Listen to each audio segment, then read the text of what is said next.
Remakes, redos. What do you have to lose? How many problems you got? A lot. Let's go.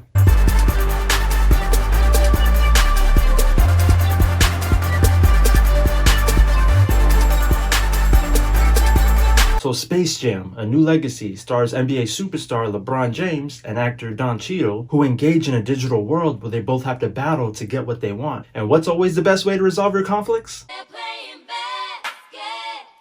Wrong movie, but exactly. So Don Cheadle needs LeBron James to help further his personal goals and ambitions. But after kidnapping his son, all LeBron wants to do is get his son back and escape this digital world, known as the Serververse. Overall, the main themes in this movie is to do what you love and believe in yourself, while also believing in others, even if you don't have the same vision for them in your eyes. Most likely kids that love LeBron are gonna love this movie. But this is my opinion, and my experience is a little different. I'm gonna do my best to review this movie without comparing it to the old movie, but it's gonna be hard, because I definitely have mixed reviews and don't want to spoil anything. So I went into this with high expectations, and I knew I shouldn't have and should have known better, but I can't help what I like. I'm a fan of the original movie, I'm a fan of basketball, I'm a fan of LeBron James. Also somewhat a fan of the Looney Tunes, definitely a fan of Michael Jordan. Plus, basketball is my favorite sport to watch and play. I also enjoy the soundtrack while listening before I watch the movie. Now, I love LeBron, but this is overload. I just felt the whole movie was praising him way too much. It almost came off self-centered, a little narcissistic.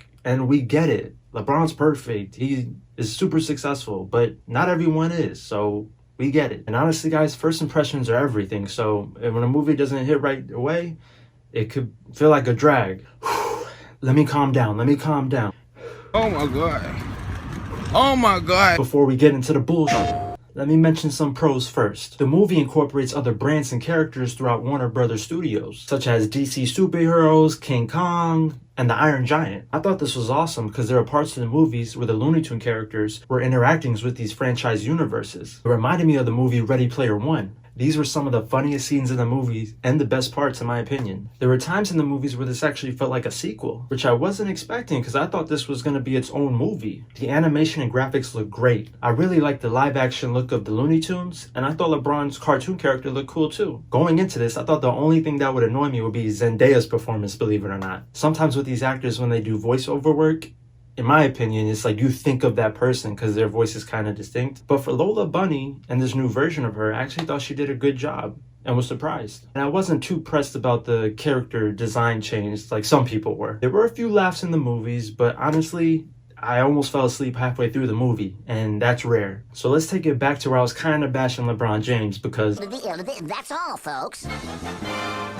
No, it's not. There's actually more. I was hoping and expecting that this movie would have more of a balance, kind of like the original, where it was half about the NBA superstar and half about the Looney Tunes. But I almost felt the Looney Tunes were overlooked or sidelined, and they pretty much put LeBron on this pedestal of greatness. If they made a song together, it'd be LeBron James featuring the Looney Tunes. Who says the money can't rhyme? You love it. I understand why the movie called the Looney Tunes The Rejects, but I just felt they took it way too far and over the top. Once again, okay, we get it. They're an old cartoon franchise, but damn, still, put some respect on them. Speaking of respect, I do respect LeBron's courage to take on such a huge, serious acting role. However, just why? Why would you do this to yourself? He had way too many lines and opportunities for emotional scenes when the director should have known better he would not be able to perform this. I feel MJ had natural charisma and stayed the F in his lane, whereas LeBron's performance felt too forced. Overall, it's very bad and at times overacting. For example, and maybe it's the screenwriter's fault for adding this, there's a part where LeBron's acting very strict and serious. The wife comes over and says the food is ready, and he says, "Oh, my favorite." What? Bro, what are you talking about, man? I didn't really like Don Cheadle as the villain and kind of hope they casted somebody else as the villain, someone more intimidating. And I didn't like how his character was praising LeBron like he was the king of life. He was the best in this, best in that. Family man, that we get it, we know. I didn't like the green screen effect in the game because the extras looked awkward with all the animations behind them. And don't get me started on the extras. Bruh. They were dressed up as iconic characters such as superheroes or horror characters, but really they look like people that were dressing up to attend a cosplay event or shopping at Party City for Halloween. Last annoying thing to mention is the overuse of promotional marketing. I'm okay with seeing Easter eggs now and then of the iconic franchises, but every other scene felt like we were seeing logos from either LeBron's company or Nike. It just felt obnoxious at times. Keep in mind, these are just my opinions and things that I noticed. For the reasons I mentioned prior, this movie being made was really personal to me. But sometimes you get let down, and that's okay. But it still doesn't stop me from thinking this movie was trash. They ask you how you are, you just have to say that you're fine when you're not really fine, but you just can't get into it because they would never understand. If you enjoyed this video, hit the like button, subscribe to see more, and hit the bell icon for notifications. Gotta get my ball back. Alright, so thank you for showing love to the channel, and I'll see you on the next one. Peace.